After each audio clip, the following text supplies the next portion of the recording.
Hello, visitors of the internet. Today, I am showing you my 130 horsepower death trap. Seriously though, I did build this thing a short while ago, and it has a boxer 4-cylinder, 165 tyres all round, and rear-wheel drive. It also has fully independent all-round suspension, but I guess that isn't as important. Anyway, what I'm getting at is it's a complete death trap, which is precisely why we need to make this car even faster.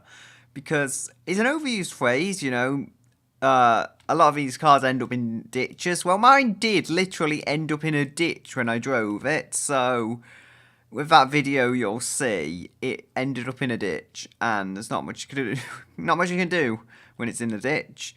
Now I'm going to be leaving the year in 1989. I'm trying to build a performance version to compete with a Kashira, I think ZX, if I remember my trims correctly. ZX all-wheel drive even. It was definitely all-wheel drive though and had 276, or at least rounded up 276 horsepower. That's what I'm going for. We have a 7-seater, believe it or not. If I just go ahead, I can show you the sheer number of seats in this. Yeah, it is a Kashira competitor. It's more of a 5+2, but then the Kashira's rearmost seats weren't going to be that usable anyway, if you've ever seen one of those vehicles. So I've essentially gone with an estate. This is going to be the most brilliant 7-seater sports car ever though, I think. First of all, I'm going to give it beefier tyres because we know how it drove before. I think 215s all around. It'll probably still oversteer, but it's at least likely to be semi-controllable. I am not going to give this all-wheel drive, just to keep costs down and such like. If anything, the money should really go to better suspension. And the engine? Well, what am I going to do here?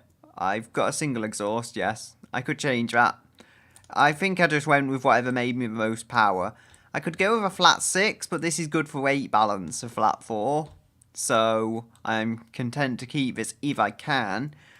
Now, the tuning on this engine is very much tuned kind of middling between economy and power, I would say. If I look at the actual miles per gallon, 26, that is quite poor actually, but then it is the 80s, so what can we expect? Now I'm going to be putting a turbo on this engine. The Kashira has a turbo, so why can't we have one? And if I go with performance, let's see what results it gives me. We might need to lower the compression. And here we go. I'm going to try and make it light though as well. Remember, the Kashira is 1656 kilos. This is where we can get the vital sporting edge.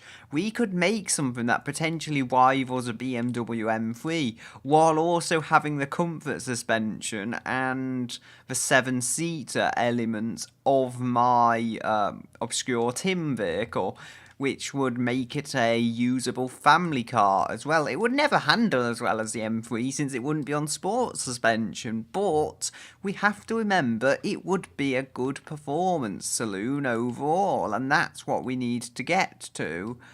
We have 7800 RPM that we can rev it up to, although it doesn't want to rev higher at the moment.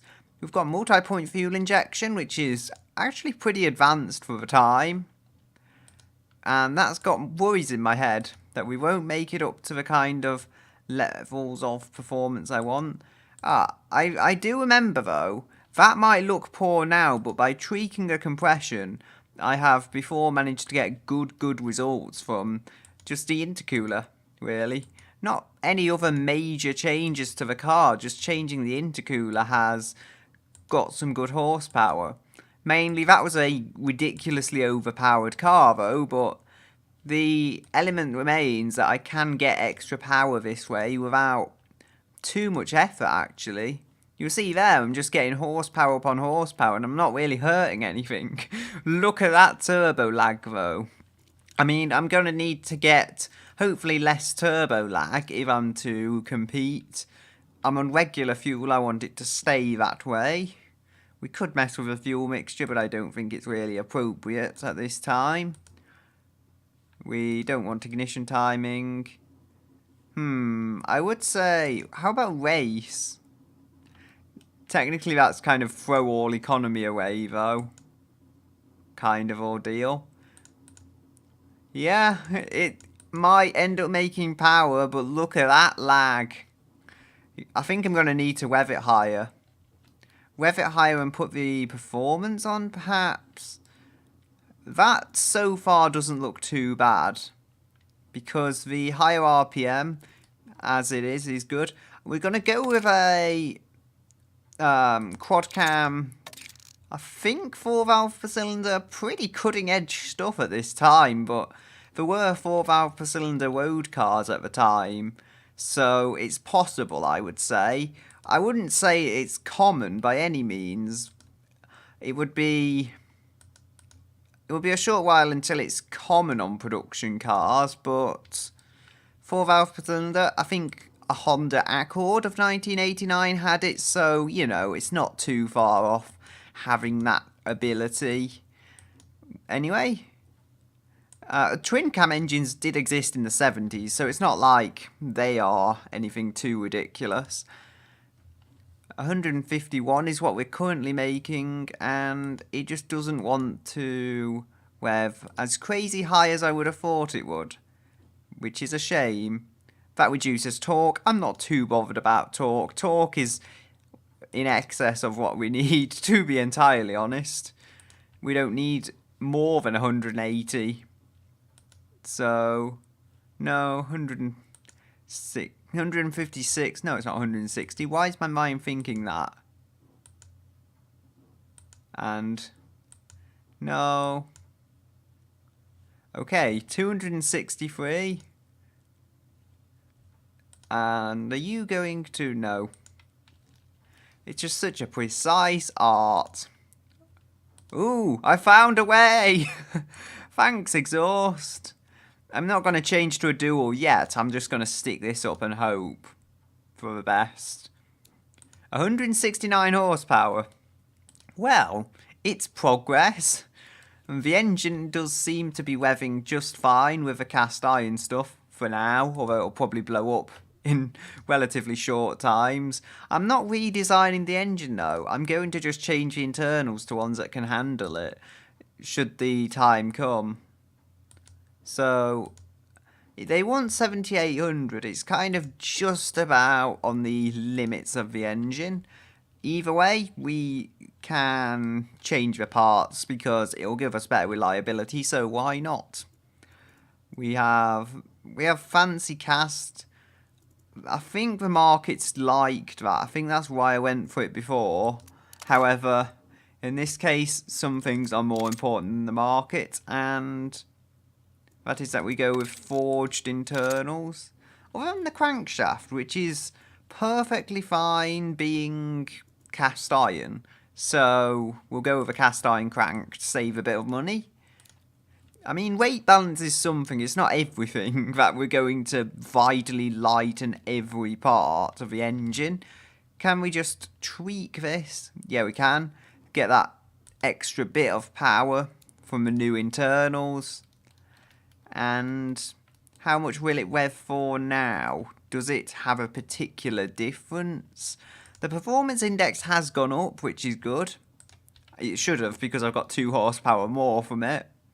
And I'm not sure what visual differences I should have. You know what? I think I shouldn't have any, apart from perhaps the natural aero parts that we need to keep this thing vaguely in the vague direction of the road and vaguely out of the ditch. I say vaguely out of the ditch. It'll probably be in the ditch regardless, but still, yeah, there's only so much I can do. It's fast now. Will it be fast when I put aero? Probably not. It does do 23 miles to the gallon, and that is not great. 23 miles to the gallon. I've got, what, 50, 60, 70? So I've got about 40 horsepower more than before. I don't know. It's what I would expect from the engine to drop. Yeah, I would expect it to drop about that amount. It's 12, 18 kilos. How good is the weight balance? 52% front. It's still pretty good. Still pretty good. And we can keep the standard 80s safety. Well, thankfully I didn't go with basic safety, seeing how it ended up in the ditch and all. We don't need traction control by any means.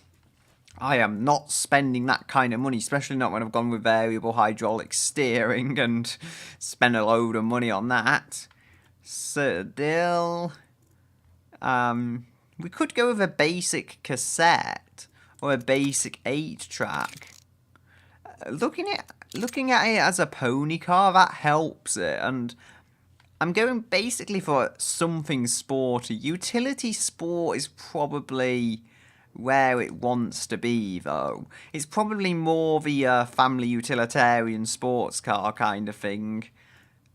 I'd say alloys should be pretty reasonable. They don't like it, but I'm trying to think ahead for what this car may end up like in the future. It's not always going to have this much power. It's going to have more once I've actually sorted it out. Right, so dual exhausts, that helps. No, yeah, we don't need to make them stupidly massive. We'll go with 2, though. So 174. And can we go? Yeah, we can make that bigger. 299 now. The turbos are still on the stock size, remember. Turbo size can do something to it, as can actually the max boost. If I'm able to raise this, say, to 11.9, I should be able to get a bit more power that way. Extra boost. Maybe not, I don't know. 174. 175. And 173. No, that doesn't really work, does it? So 174. It looks like if I tune this just right. So up. Come on. 175. 12.3. 2. I think we should hear it with the turbo to see just how it sounds.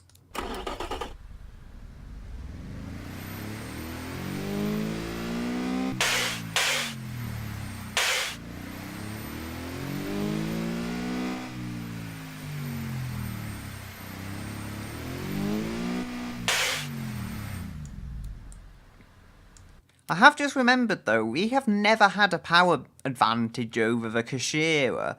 So, weight is probably one of the ways we should save it, I guess.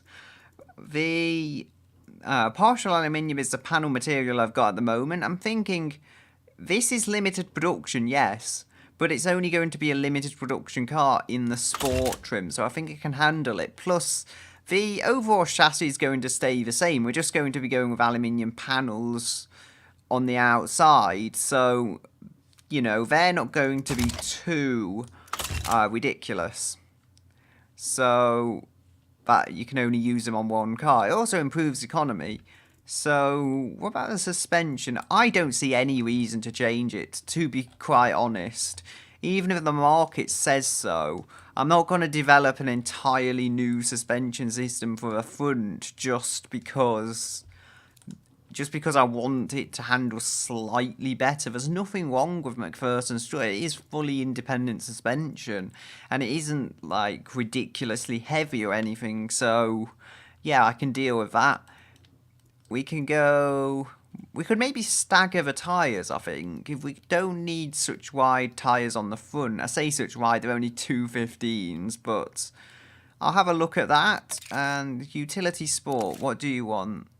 67.6. How about that? 67.3. 68.3. 69. Yes. 72.6. Ooh. So that is rather interesting. It has the stock tyre. Actually, with that stance, it looks almost like a dragster. But anyway, with that kind of front tyre, they have a stock tyre width, remember? However, I've got wider on the rear, so what's your stance on that? You don't like me making them narrower. Okay, that figures. 71.8, 72.7, 72.4. Yeah, so they're happy with what I just had. 165 front, 215 rear. Again, if I go with this how I'm thinking, that's good because it enables us to kind of keep parts compatibility to a certain level with the death trap version of this car. So hey, you want some front wheels on this? Go to the death trap one that's been scrapped and get them off that, even though they will be heavier because they'll be steel. It doesn't matter. They'll fit. They'll fit the car. Yeah, I'm going to keep the same wheel size and everything. It's going to have to be comfortable because that's what my company does. We're going to have to get at least 200 horsepower out of it though, and that should be easy, but it isn't. It's a 2-litre turbo. I mean, why? Why on earth is it as hard as it is to get the power? Come on. We'll go and put on some bigger turbos, I think. Come on. Yes, boosting it. So can we? No, you don't like that. 180. It seems to be kind of going down in the middle, and I don't know what to make of it. Oh no, what am I doing here? I'm not making power any better, but I'm just increasing the lag. I will not have to put up with that. You know, turbos are odd things in this game in how they react and how they change your car. So I've got a bit more power from the actual turbos themselves by just tweaking them. I wouldn't say to perfection, but tweaking them to a little higher standard bit. And if we go over here... Oh! That's nice. Thank you, compression. It just popped the power up loads and... Not what I would have thought it... I wouldn't have thought it would have gone out its way like that. That was actually very nice of it. So, we've got ignition timing. There we go. RPM limit. Can we raise you? Yes, we can raise you. 7,900. It goes to apparently 8,700, so we should be fine on this. Without any major other modifications. 108. 102 millimeters on both sides.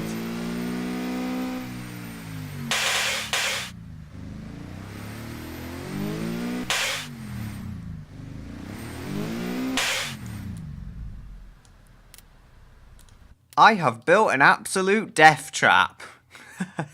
I know I keep saying it. This is probably less of a death trap though than the previous one because of the staggered tyres. So hard long life. It wants a hard long life tyres. They won't forget its family car roots.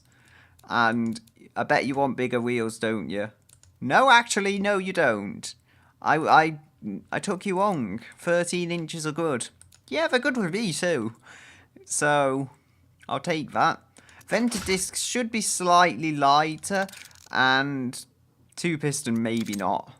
But if I go with 2-piston vented discs on the front, instead of what I had before, I should be able to... I'm actually able to make these brakes smaller. How is that for weight balance? And I can hopefully go with bigger brakes on the rear, which will add weight, but that will improve my balancing of the car. Of sorts? No. Okay.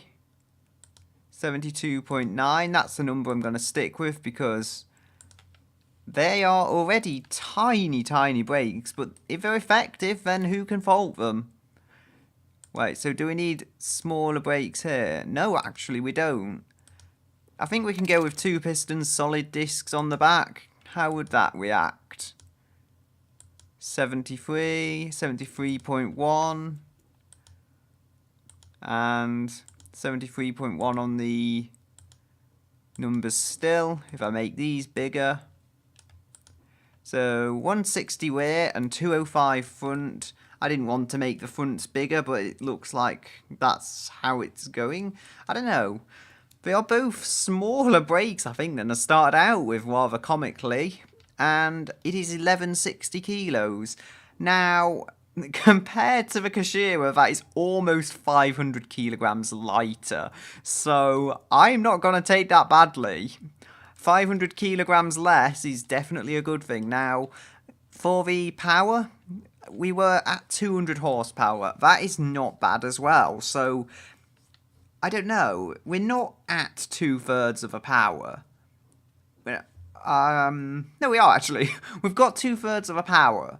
And we have got more than 2/3 of the weight. So we need more than 2/3 of the power, which I think we have, but I'd rather push it up to maybe 210, 220 at least to be safe.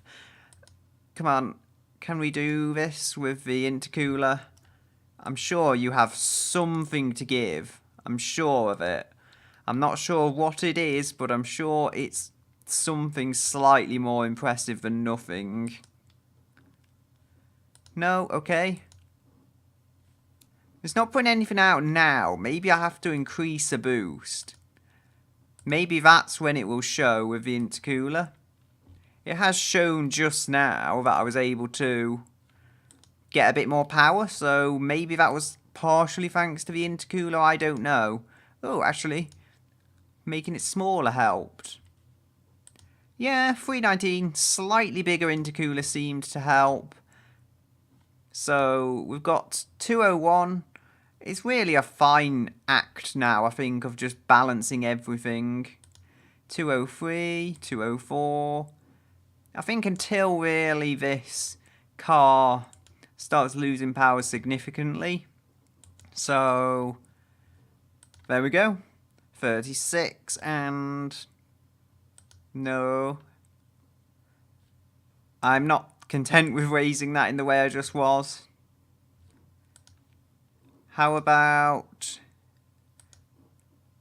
No, you weren't helping. You can go back. No, you can't go back because you don't like going back. So 203. And intercooler. No.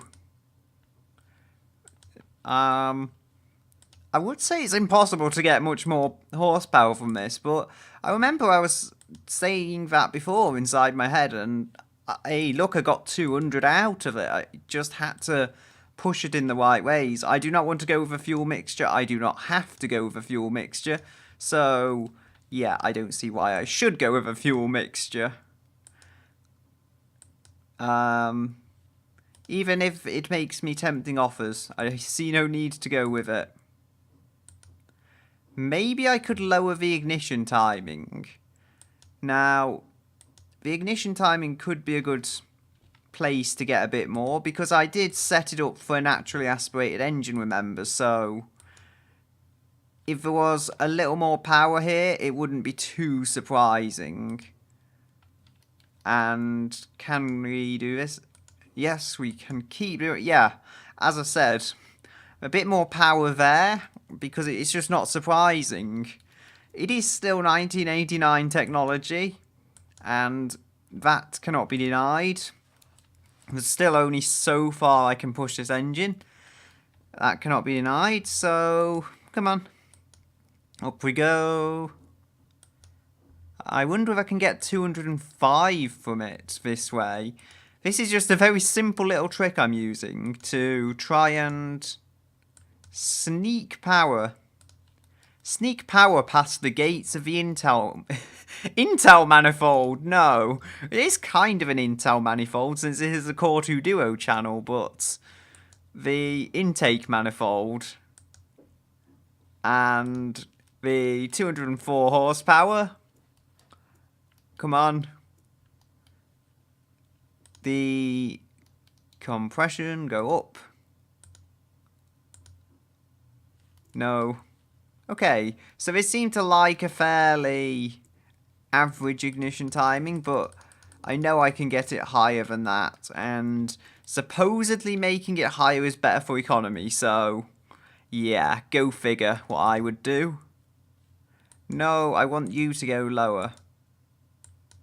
So I think I could technically just make loads of power out of it, so to speak, but then there would be would also be the, how would you say it, fuel. There would be the fuel to worry about. And I don't want to worry about premium fuel, not in my car. I think before I said single was better. I'll try that again, see if that trick can get me more power. 203. I don't know. If it does get me more power, it's with an obnoxiously large exhaust. So it's going to be having to be dual. Because dual, I can have a large but somewhat acceptable exhaust on it. Somewhat socially acceptable exhaust on it. And still get the power. So I think this fuel injection, engineering time rather, difference isn't that big. It's lighter. The max power is supposedly a lot heavier. But then with single, it says the max power is 177 horsepower, and I'm already making more than that. So, yeah, go figure. It costs more, but it's a sport model. I think we can afford it. Airflow is apparently better as well. Yeah, not really any major downsides. It's probably even more economical. So, there we go.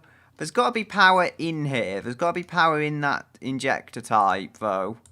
I just have to find where it's hidden. Is it hidden in the turbo? Is it hidden in the intercooler? I don't know.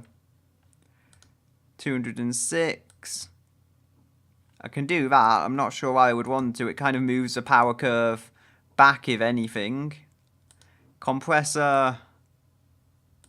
And I don't know. Then it begins to drop after the point. So that dropped the power, but I can gain it again. No. I think 341, if I get everything else just right, may be able to help me. Yes, thank you. Thank you, intercooler. You have managed to free my engine. It took a while, but you eventually got here. And you eventually saved me. No, I don't want to jump that down. So... no, I want to lower that.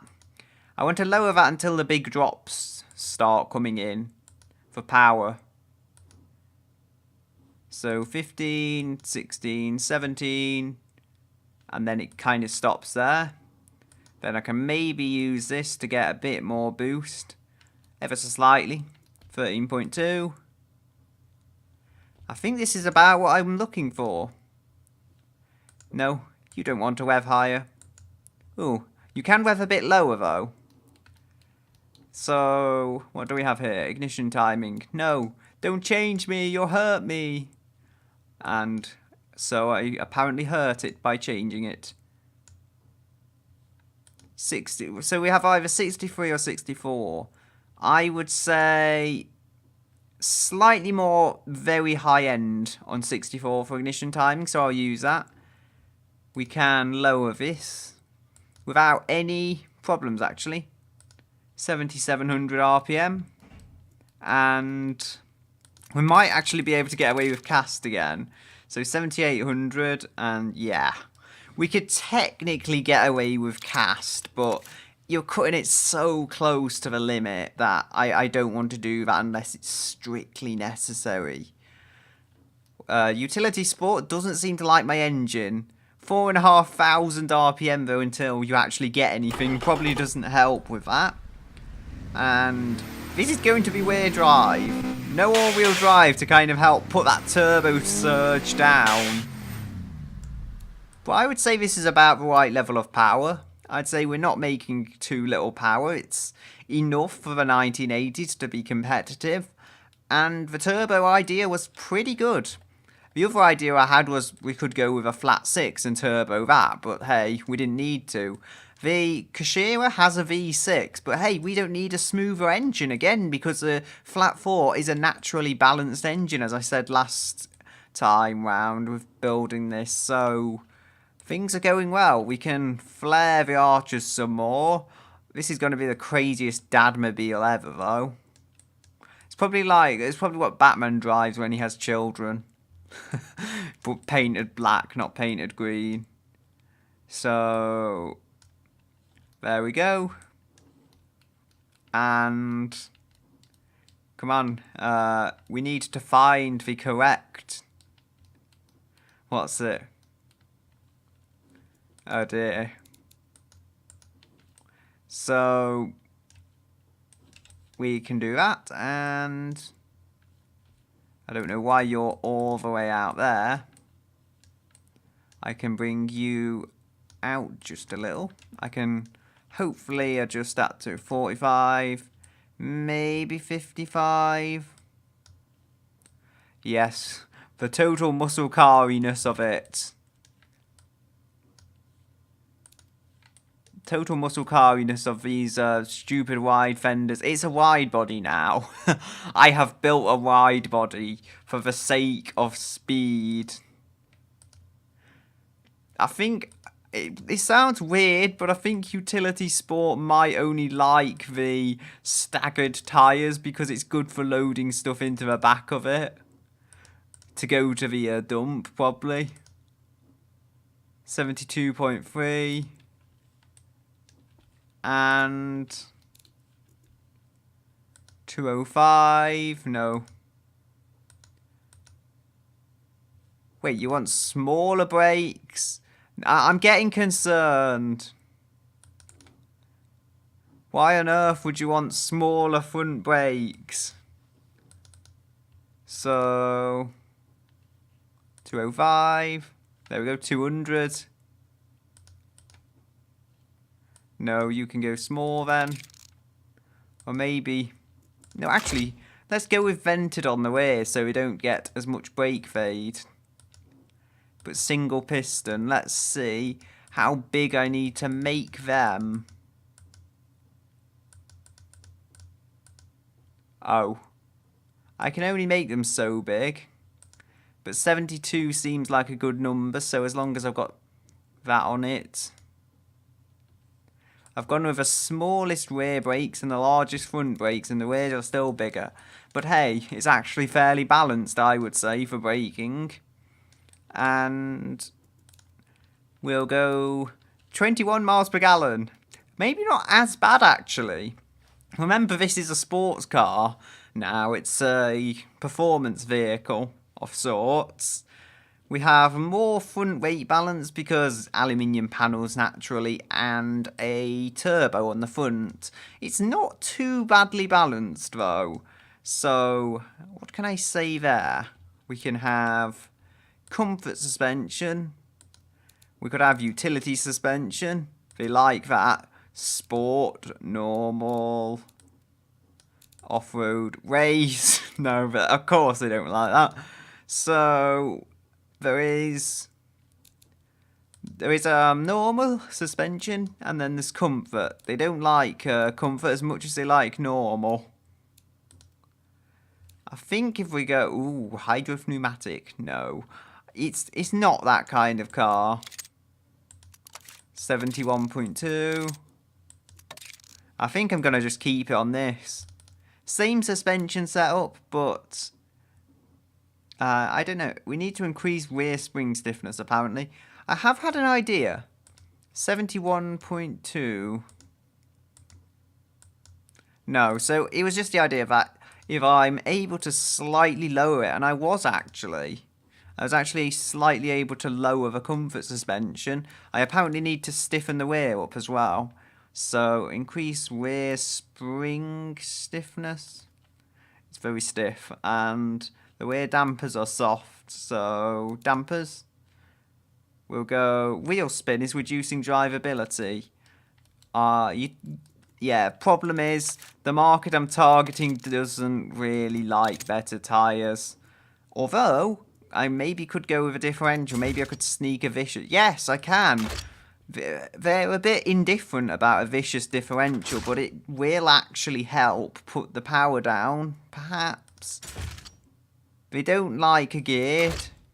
They love a manual locker, though. They love a good old manual locker. Yeah, fine. If the market's like that, manual lockers are relatively cheap, and the market loves it. I could make this all-wheel drive, but no. Let's just have a crazy death trap of a car. It's a bit of a nightmare, though. Are you really going to drive this seriously? Yeah. I mean, sorry. I can speak eventually. But yeah, are you actually going to say to your friends, hey, I just bought a 5+2 Sport MPV. It's less powerful than the Kashira. I don't know. People that buy this probably want it for towing caravans. They probably want it because the turbo engine makes towing the caravan easier, as does the rear-wheel drive. So, yeah, go figure. The Kashira, yeah, it will probably be okay at towing caravans, but it's front-wheel drive, whereas this is rear-wheel drive, so go figure. The caravan drivers love this. In a way, it's like an old Volvo. Maybe the Volvos are less death trappy, though. That must be said. So, with that being done and said, I think it's all ready to be exported. There's not a whole lot I want to do. Oh, there is actually the front lips and whatnot, though. But there's no whole lot besides that I actually want to do. If I just add this under the grille, that should be the aero to just tune, and then I'll be done for definite. When I've put a wing on, I mean, like, just put the aero on and then tune it, and then I will be done. Right, so we will probably be going with one of these. It kind of matches what's on the front. Where are you?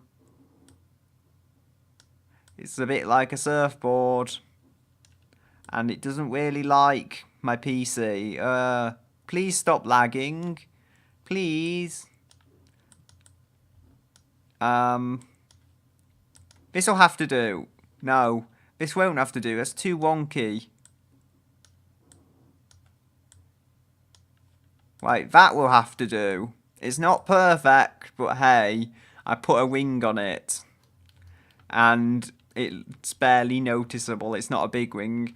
Wait, 6.8 to 60. This is not slow. I've just realised that. The locking differential may actually have helped. So, yeah, they say there's wheel spin still. The rear tyres are wide, and the brakes suffer from brake fade. The rear tyres being wide, I'm actually pleased with that. If the rear tyres are wide, it means it's less likely to be a death trap again. What am I saying? The death trap was one of the characteristics of this car. Come on, 6.8. The fact is, though, this is an old car, remember, and if it can keep up with a lot of today's hot hatchbacks, that is not half bad. So, how does it compare to an open? Now, open and manual locker are the same, although I feel like they shouldn't be. I feel manual locker should help. Manual locker, the only way it's completely different is if it's in locked mode. Otherwise, it's just an open differential. That's how I'll be driving it, yes, but I have to kind of honour that the markets utterly worship manual lockers for reasons that'll be beyond me, really. So, vicious or open? They do actually prefer a vicious. They even prefer a geared to a standard. But yeah, they worship the manual locker. So, hey, I'll appease you and get a manual locker. It'll help you with towing the caravans. It really will. We have the test track. What's the downforce? There's a lot of rear end downforce I need to ease up on that rear end downforce. No downforce under tray though, so I'll have to just do my best to kind of balance it out. Ease up. Let's see what you can do now. Ooh, a bit more lift on the back. I'd rather have a bit more lift on the front, to be honest. Does that give front downforce? Yes, it does, actually. So if I tune this just right, I may get downforce. Oh, yes, that is good. That is very good. I don't need so much on the rear, though. It's a well-balanced car. So I can ease off. Try 26. Yeah, I think that's about right, actually. We've got very good downforce. 11 kilos on the front, 16 on the rear. That is, by coincidence, a very good attribute. It's not scraping the floor or anything at high speeds. Nothing particularly wrong with it. So, as far as the top speed goes, should I tighten the gears? I think I will, actually. 0.8, 0.4, no. Oh, they really like tight gears, don't they? I think that's about as tight as I can possibly make them. Because any less than that, well, it really doesn't work, in my opinion. So we have 6.7 0 to 62. And I wonder if that's helped. I'm sure it's quicker. I wonder if the downforce has in some weird way helped it. Maybe it's pushed the rear wheels to the ground and helped. But 6.7 to 60, and that is a solid performer. So we'll have to export this to Beam and see how it does. So here we have the car. It's basically the same as it was before. But yeah, the engine note is a lot quieter. And without further ado, I should really get going. So, into first gear. Okay, I was holding the clutch, and I'm not really sure why, and this immediately feels more stable. Even though I've not even hit the corner yet. Slowing down, well, it did slow down well, and then I lifted off the brakes like I probably shouldn't have. And immediately, this does feel incredibly like a sports car. I'm used to this thing being a completely ridiculous lunatic of slide all over the place and go nowhere at any kind of speed. Whee! Or, well, like that. Thanks for demonstrating, car. Perhaps we will have no more episodes for the next lap because I don't want one. And my wheel seems stuck at a slightly awkward angle now where straight isn't quite straight, if you can see what I mean. I think I can still set a good time. It's probably just the rear wheel getting slightly bent up from hitting the bush, but I think it's still going to work in the same way functionally. I think it can still go quick and set a good time. And the cache files are apparently there, so I have to acknowledge you and see what my time's going to be. It's going to be very slow here, but I did have a bit of accidents. So we do that jump. It seems oddly smoother, and I'm forgetting to change gear like a complete lunatic who doesn't know how to drive. Whoa, come on. We have to turn right, brake a little, and get round here. That was okay. I mean, given I'm likely to destroy this car in the process by not changing gears, but still, if you are a decent driver and you treat it with respect, the speed to be had, that was a bush I hit before, I think, and I'm getting round this time. Yeah, it definitely does drive better than before, though. Even though my first lap was terrible, I don't think it will follow in the footsteps of that car. Mind, having said that, you never know at this stage. You never know for certain.